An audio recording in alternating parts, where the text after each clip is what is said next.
What about the subject of onomastics? You say, what is that and why should I care? Well, onomastics is the study of names. And Elon studied the names from 330 BCE, so 330 years before Christ, right around the time of the death of Alexander the Great in 323, all the way until AD 200.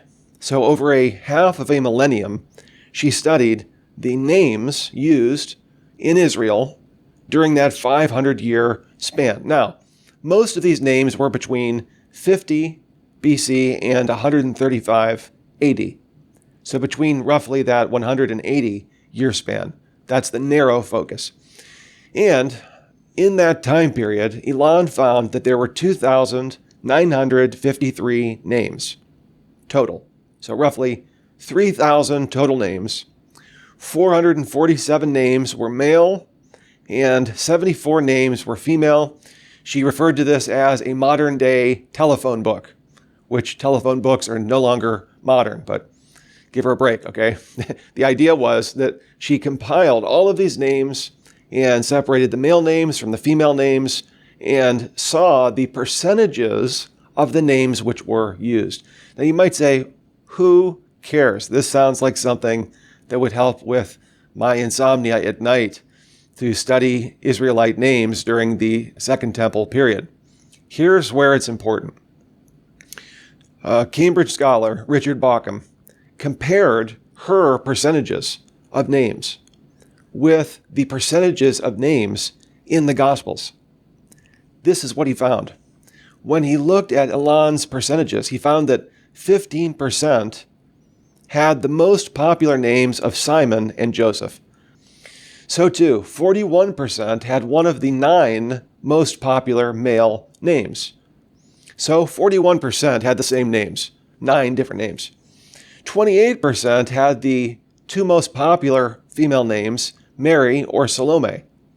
And about 50% of the women were named one of 9 names. So in other words, they were very, very uniform. They had certain names that they liked to use. For the men, it was 41% of men in Israel had 9 different names, and for the women, 50% had 9 different names. Again, you might be saying, who cares?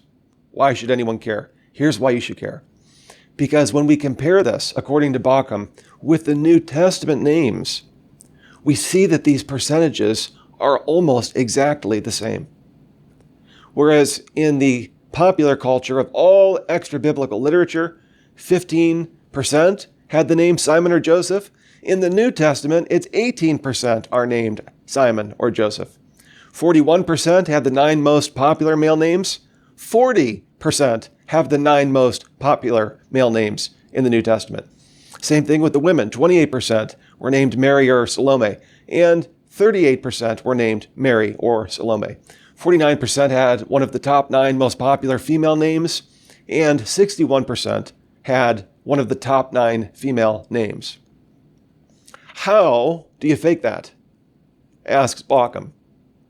How do you fake that? Here's his point. If you were writing from the Jewish diaspora, that's where the Jews were expelled from the nation of Israel after AD 70, and they were living all across the Mediterranean world in Asia Minor and so forth, those names, the percentages are radically different than what we're reading here. Only the names within Israel had these percentages.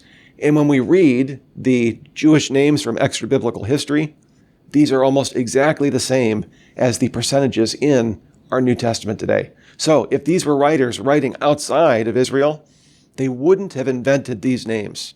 They would have picked different names.